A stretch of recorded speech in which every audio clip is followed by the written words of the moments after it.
Hello, and welcome to Scream Girl Squad. Yay! We would like for you to enjoy this special bonus episode, which was the first episode that we ever recorded. I'm Jill, by the way. I'm Caryn. There we go. So this is the first episode that we ever recorded, and we were, testing out equipment, seeing how it goes, but we reviewed a really fun movie, and we love our amazing witty banter, so we wanted to share it with you. So enjoy. Yeah. Anything you want to add to that, Caryn? Yeah, forgive the less than stellar audio quality. We were definitely still figuring out the best microphone setup. But we loved the film that we reviewed and wanted to share it with you all. So please enjoy Truth or Dare. Hey, you got the movie right. I did it! First try.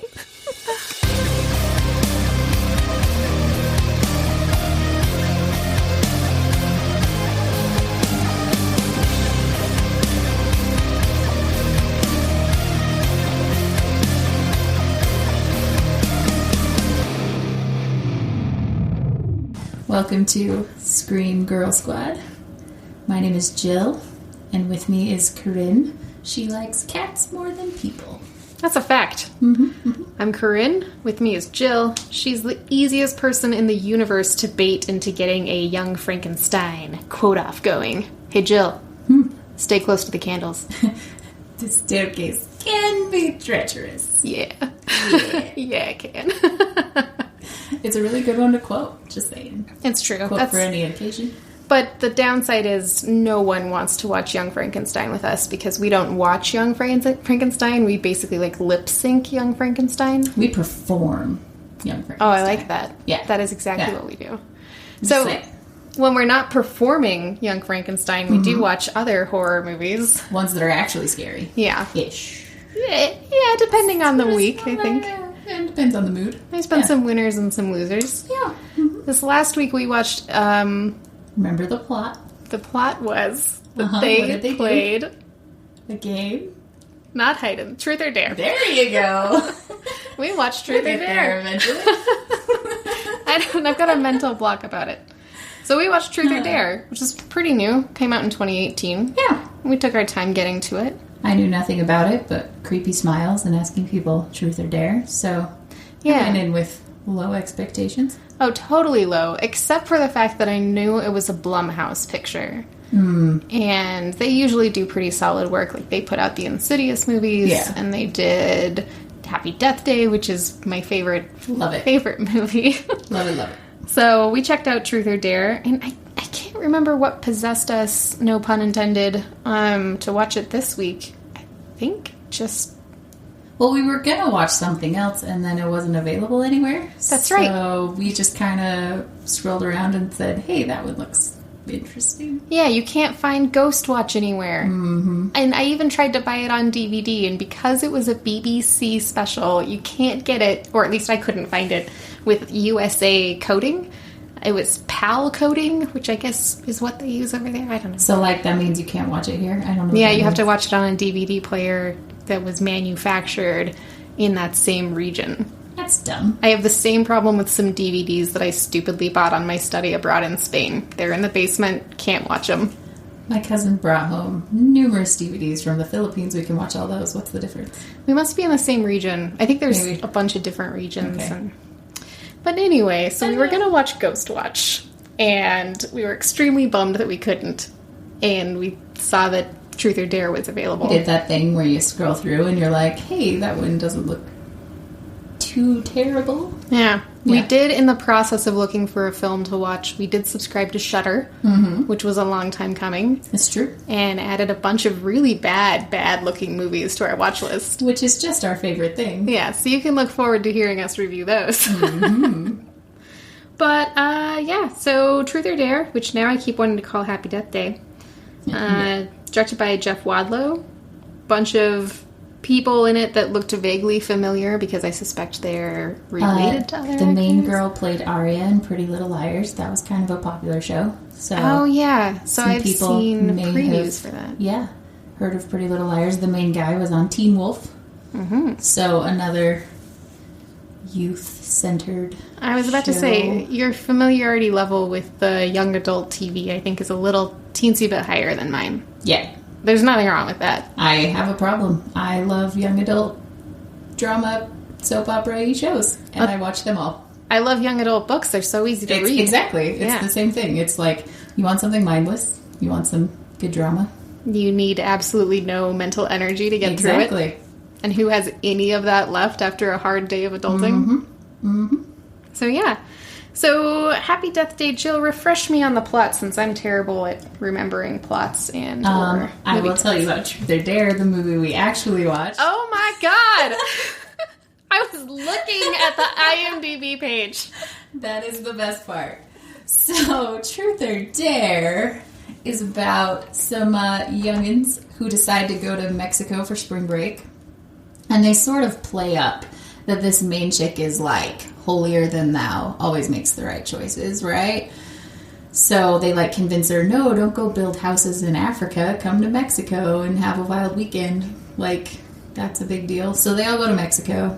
And she's alone. Everybody else is kind of coupled off, except for their one creepy friend who likes to hit on her. So then she meets a dude at a bar, and he's like, hey, I want to take you guys somewhere cool. And takes them to this abandoned, you grew up Catholic, what's it called? Monastery? Mission. It was a mission. Yeah. Mission. They go to this abandoned mission, and it's all creepy and stuff, and they wander around, and then he's like, hey, we should play Truth or Dare. And then they start playing, and he's like, haha, joke's on you. We're all possessed by the game now. And that's you exactly have to how play he or says you're it. going to die. And they're all like, sure, whatever, crazy. And then they start dying when they don't do their dares. Yeah. Well, and warning to our listeners, we will be discussing this film fully replete with spoilers. Yes. Because I think you have to thoroughly review a horror film. So if you haven't yet seen Truth or Dare before... And you want to. And you want to. Which, before we dive into our spoiler review, I suppose we should give it our overall score. True. So folks can decide, is it worth pausing the podcast right this second? So, Truth or Dare. Truth or Dare. In terms of enjoyment, how many microwave peanut butter brownie bowls would you give this film? Listen, I'm going to go with 4. I mean, there was a boy with some nice abs. I quite enjoyed that, I'm not going to lie. And we had a good time watching it. There was good running commentary. It was an enjoyable evening, but I wouldn't say perfect. Mm-hmm. It lost me in some points. Yeah, I would agree with that. Mm-hmm. It didn't really sag anywhere. Like, its pacing was really, really good. But I think I have to dock 1 microwave peanut butter brownie bowl because it was quite a bit more depressing in parts than I had expected it to be. I wanted a, carefree, murderous demon movie. I didn't really want to think about feelings. Yeah. I got a little too, we had to discuss our relationship a little bit. Because it was about a best friend relationship, and totally a little weird. Wait, just a little touch too much. All right, now let's talk scariness. Yes. How many demons in a jar from a scale of 1 being Young Frankenstein and 5 being what's an actual scary film? I'm trying to think legit of scared one that me. Like legit scared us. I know we've The had Conjuring 2, I would there say. You go. Very frightening. Yeah. Okay, so Truth or Dare, demons in a jar. Mm-hmm. Like 2. I think I jumped a couple times. Yeah. There was maybe 1 good jump scare, and we did watch the movie with Kelly, who is surprisingly easy to jump scare. Yeah. Especially because he's supposed to be like the big tough guy, and he's the one that jump scares always get. Oh yeah, he's jumpy. And the curling demon face was legitimately unsettling.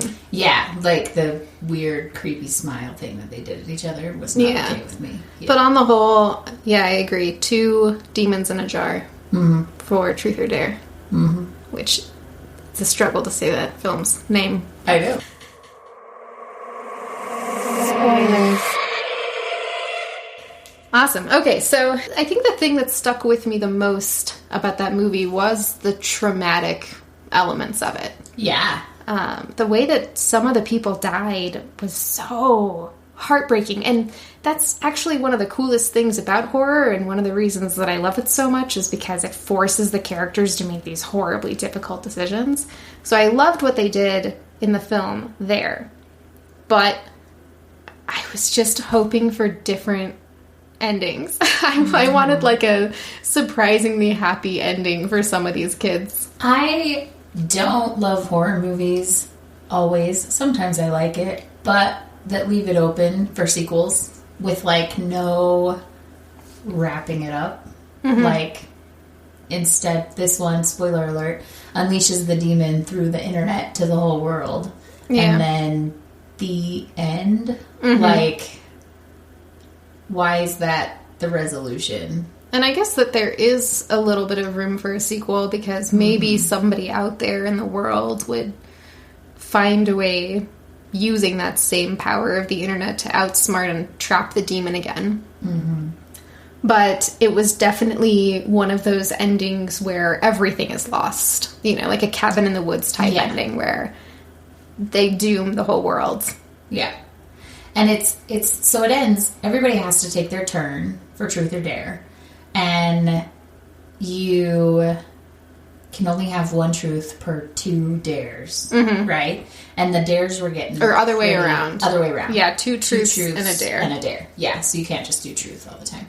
And the dares were getting pretty violent, I would say. So... they were really nervous about, and then, you know, people were just dying, dropping like flies, so their turns were coming up really often. So by releasing it into the internet, the idea is these hundreds of thousands of people we're supposed to believe this girl had on her YouTube channel are gonna play the game, and then the girls won't have to take another turn for a really long for a good long while. Yeah. Buy them some time to figure it out. But in the meantime, sentencing hundreds of thousands of people who, ultimately to their doom. Yeah, they're not going to believe in the game, and it's going to take... And they're all disconnected.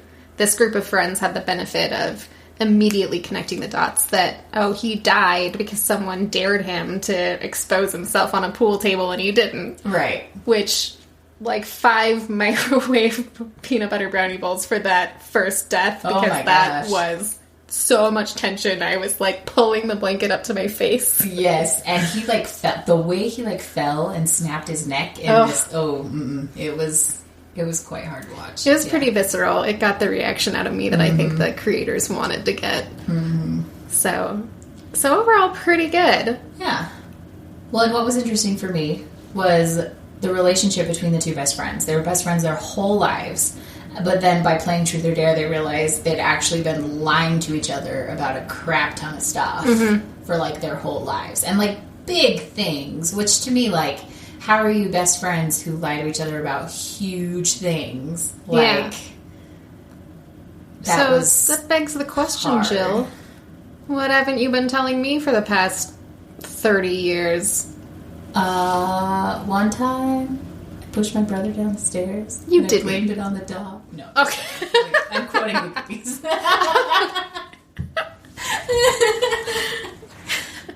No, yeah, seriously, there's no huge things. So, I mean, we've been best friends since we were 6, right? There's no huge thing in my life that I haven't told you. Like, I can't even think of any little things. No, and I think, so the big thing is, in this movie is like, the one girl's dad, like, hit on the best friend and then killed himself. And she didn't tell her best friend. And, like, if something that horrible had happened to me, like, I would have called you immediately. And then especially, like, I mean, neither of our dads would be that gross and weird, but, and then, like, especially if then, like, one of the dads died. Like, you know what I mean? Like, I would have... There's no way we would have not talked about that. And I feel like hiding it clearly only makes things worse. So how do you say you're best friends? Well, then it comes out she's, like, secretly in love with her best friend's boyfriend, which is pretty shitty. Pretty shitty. But we had to talk about how we're really lucky we never had the same taste in boys. Because that makes life too hard. It really does. But, you know, it makes you think about, as you're watching this movie with your best friend, like... in the end, they ultimately choose each other, right? Like, heartwarming. No, I'm not going to kill you. Like, us against the world. But, like, after not choosing each other for, like, the whole rest of their lives, I don't know. It just didn't feel